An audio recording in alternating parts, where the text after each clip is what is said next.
Greetings and konnichiwa, and welcome back to the Onyx Tavern Vlog series on Russia Sentai ToQger. I'm your host, Rick the Barkeep, and today we're going to talk about Station 22, The Birth of the Empress.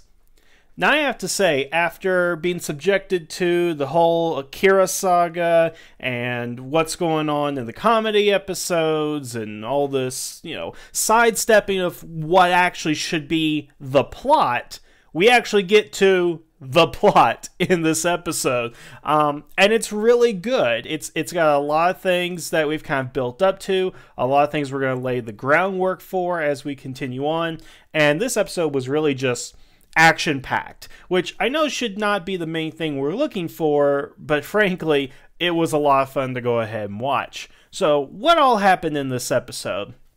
Well, basically, this episode starts with the wedding of Zet and Greta. Finally, we're getting to that. After so many episodes, 22 episodes plus the movie of them talking about we gotta get married, and all that kind of stuff. That's where we start. But actually, I do want to go ahead and bring up this point. As I stated in my last podcast, I basically said, what exactly is Schwartz doing? Is he betraying Greta or what is the case? And it definitely seems that he betrayed her. He is remorseful in this episode that he had to tell the Emperor where she was. Now, the thing is that Schwartz in this episode indicates that go ahead and get married. I have greater ambitions than any of the rest of you have. I have greater ambitions than what Zet's pursuit of the light is, or Nero's pursuit of darkness, or anything like that. So if I go ahead and give you up, then I'm going to be able to continue my goals to my ends. And he does say that he is pursuing greater ambitions and a power greater than the darkness. Now, what that is, I don't know, because when you think about it, there is only light and darkness. There's very little gray area, I guess, in there between the two. But that is Schwartz's end game, he has greater ambitions than that of the Emperor or the others in the Shadow Line, and he felt it necessary to sacrifice Greta in this particular situation. So, that's what he did, but it actually turns out for the best for him, so to speak. A lot of this has got to go ahead and play out, but in the short term, it doesn't seem to be anything, it don't seem to be negative consequences for him.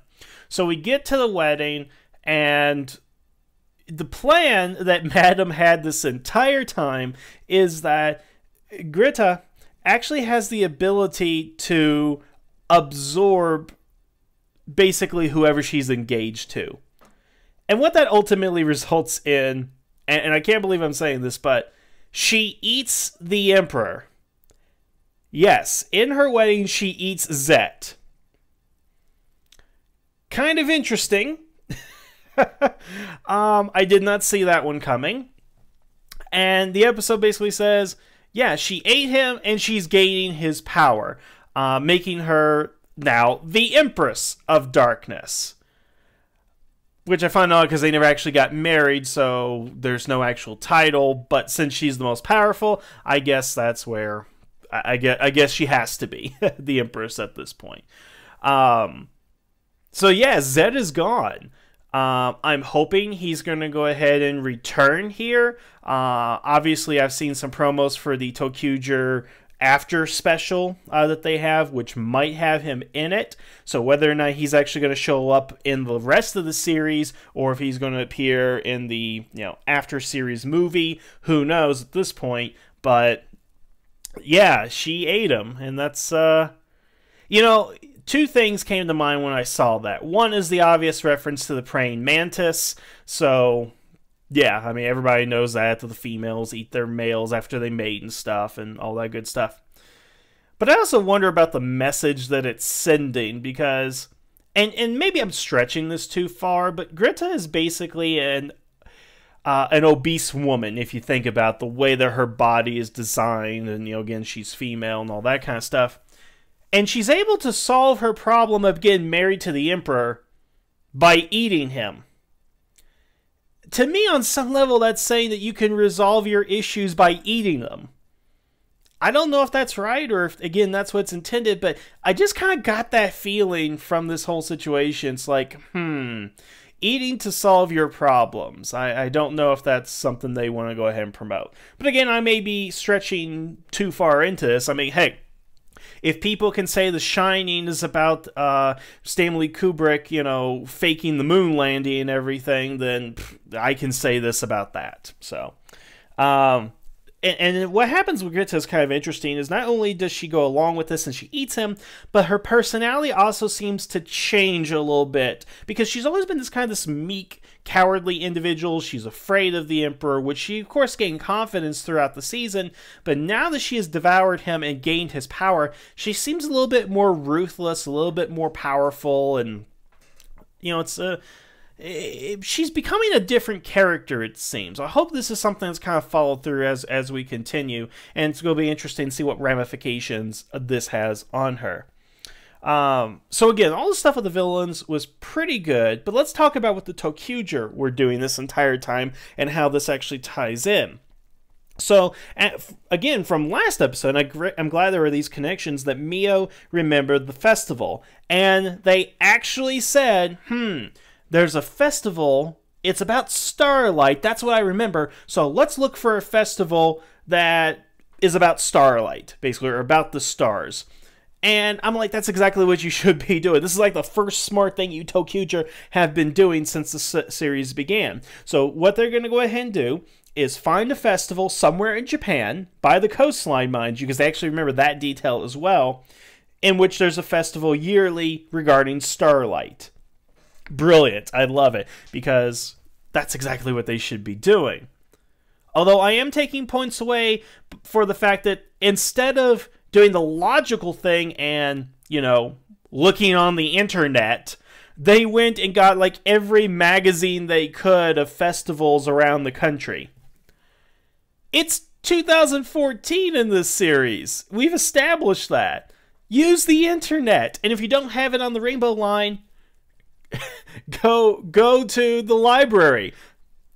I don't get this. Why do we have to go through the painstaking process of going through magazines when all you have to type is Starlight Festival, Japan? That's all you really have to go ahead and do.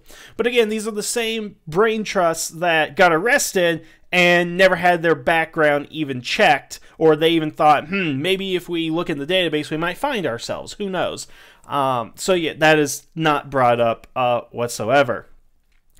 Now the whole thing is interrupted when Schwartz attacks, because Schwartz is basically, again, going on his own plan while the wedding's all happening. And what is Schwartz's end game for this particular episode? Again, I don't know what his whole plan is, what this power greater than darkness is, or his true ambition, but he decides in this episode he's going to take over the Rainbow Line, by which get onto the train and take over Tokyo.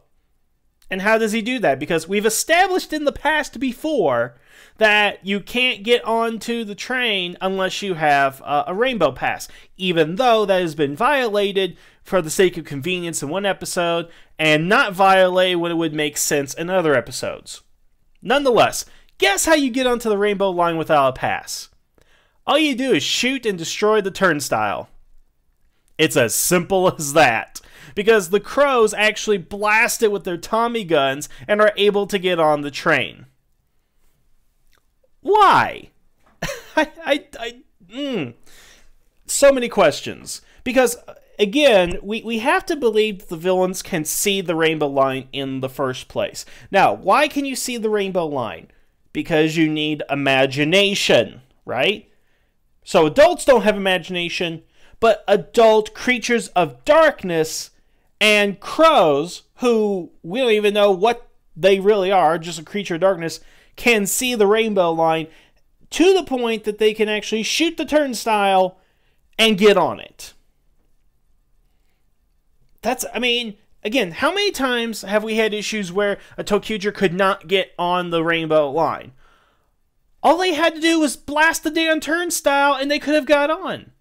I mean, I know when Takashi couldn't get on, it wasn't life or death that he couldn't get on stuff, but in the situation we just had last episode with Mio and Greta's body, then why couldn't they just say, well, let's blast the turnstile and get her in? And of course, this is something Conductor and Ticket should both be aware of, that, oh, by the way, if you destroy the turnstile, you can go ahead and get on, whether you have a rainbow pass or not.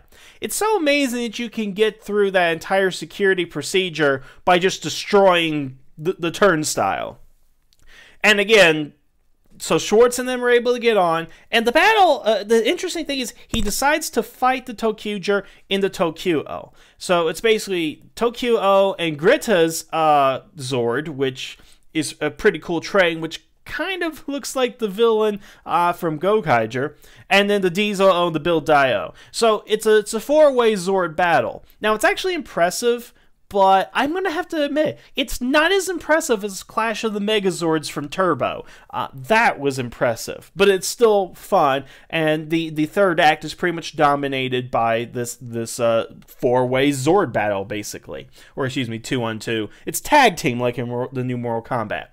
Anyway, so again, this episode has a lot of action, and it's a lot of fun. Now, the episode ends on a cliffhanger, and something interesting. When Greta is blasting them with an attack called Darkness Falls, not to be confused with the horrible, horrible Tooth Fairy movie, when she blasts them with that, they all have flashbacks to their town. Now, the thing is, when they have these flashbacks, the darkness is... It's one of two things are happening. I don't know which it is. Either they're having these flashbacks and the power from the blast is clouding their memories, like erasing their memories, covering in darkness so they can't remember it, or they are remembering that their town was consumed by the darkness. So, one of two things are happening here. If it is definitely their memories are being clouded by the darkness, then we have a reasonable idea of why their memories are gone in the first place, as Zet said all the way back about 10 episodes ago, saying you guys have been touched by the darkness. So maybe darkness is utilized to erase memories. On the other hand, if darkness is destroying their town, and this is just a flashback of what happened, then what is going on with the town that is significantly different than when darkness started taking over other towns? Or is this the end result if the darkness was 100% all-consuming, basically? So hopefully the next episode will address what exactly has happened here. But I'm excited to see it, and I'm going to go see the next one here and get back to you guys as soon as possible. So, again, Station 22, picked up on the plot, finally got to the wedding. Unfortunately, my favorite villain is gone at this point. And again, I just can't wait to see what happens. Because you know what? Here's the problem with ToQger as I see it thus far. They have a mystery that is set up, a good mystery at that, but they've really dragged it out without any progression. And here we are at Station 22. We have some progression to that. I just want to see it continue so that by the time we get to the 47th episode, that... I'm hoping that the mystery will resolve before the 47th episode, and then by the time we get to 47, then we're just like, oh, we're gonna, there's something else going on. Because mysteries are great, just not when they drag on. So anyway, that's the episode. If it's really great. Let's see what happens in Station 23, and go from there. So thank you guys for listening. I'm off to watch the next one, and the tavern is now closed.